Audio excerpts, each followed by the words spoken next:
what's your opinion about penis vacuum pumps? There is a lot of contradictory info out there. Are they useful or even dangerous? Could they be used as a part of enhancing your blood circulation in the penis besides TRT and tadalafil? Or are they a waste of time? TRT and Hormone Optimization channel. I was on the channel before, so I've been following the channel, watching it every now and then. So be sure to check them out. Consider subscribing, hit that notification bell, and you'll be on your way.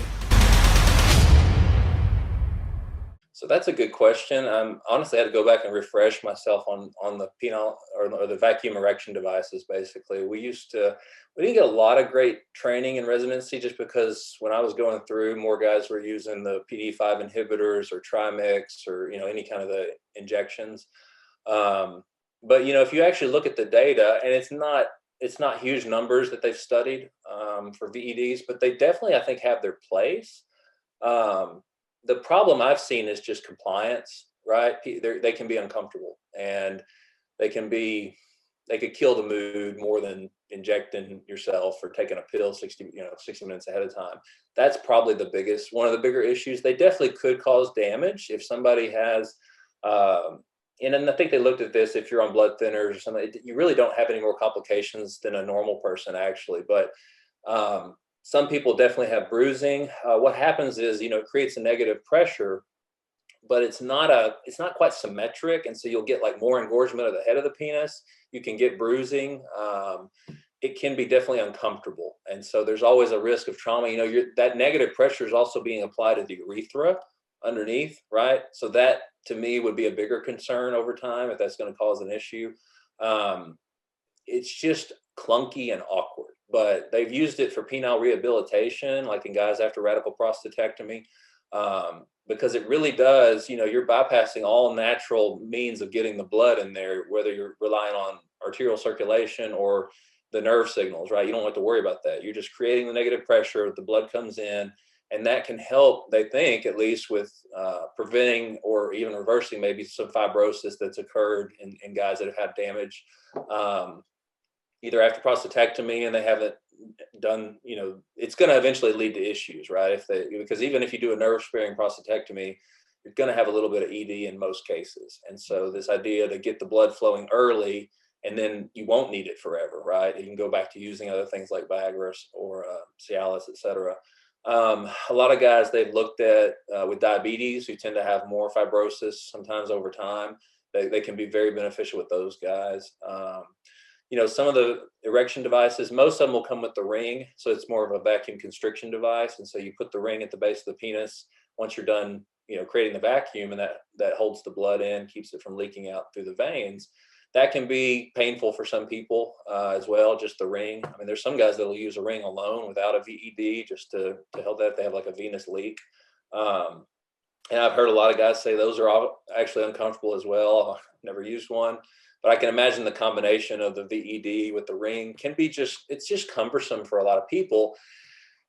If they can get just as good of an erection, a more natural appearing erection with a injection, of Trimix or whatever. There's different formulations for Trimix, there's Quad Mix, there's Bimix. Anyway, it's the same principle. An intracavernosal injection is a quick in and out shot, and it just seems to be more user friendly. But I definitely think the erection devices have their place. I don't really give them out. I don't have any, but I mean, you can buy. Usually the guys will have to buy them on their own, $200 or $300. There's pump activated or battery activated, and usually a little more expensive, obviously, for the battery. But they're not cost prohibitive. I mean, I think it may be $300 for one of them here in the US for one of the battery operator ones.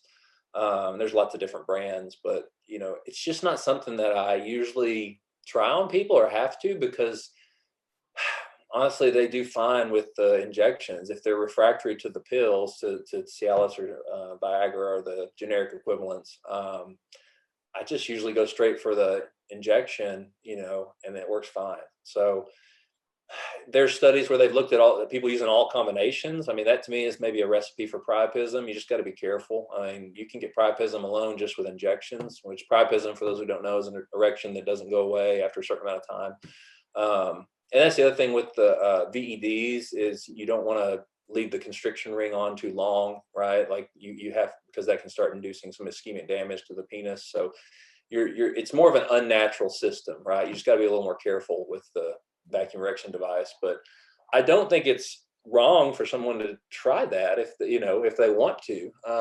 You're not likely to induce any more harm, but it's more uncomfortable. Like I say, it's a little more unnatural. It may cause some bruising and some unsightly things to the penis, which is going to freak people out. So psychologically and functionally, it's just not as ideal if you can get an erection with an injection or a pill. That's my opinion on that. Now, if it's a last resort, like if you're trying to avoid having a penile prosthesis placed and you're not getting exactly what you need with the injection, you could try adding the VED, and if it gives you still more of a natural erection than a prosthesis, that would be, honestly, I think, in my opinion, better. Now, some guys want to go straight for the pump, the prosthesis, but that's a whole different ball game there. Those are disastrous if they fail, right? You go through a big surgery and it's a hydraulic system, and after a month or two it breaks and you got to get it removed and replaced. It gets infected, everything has to be taken out. It's cumbersome. A lot of guys with the prosthesis, they think in their minds they're going to have a bigger penis, right? It really doesn't. In fact, it seems smaller because the head of the penis doesn't fill with blood anymore. So they actually have a soft glans and then this rigid, shaft, and that's kind of it does something to their minds. And I mean, I understand, right? So yeah, if between that or the vacuum's still going to get you that more firm, natural feeling erection. So again, it's not something that I really ever prescribe these days. Maybe one a year, if some guy's interested in it. But most guys now actually know about the trimix injections, and those are honestly rare.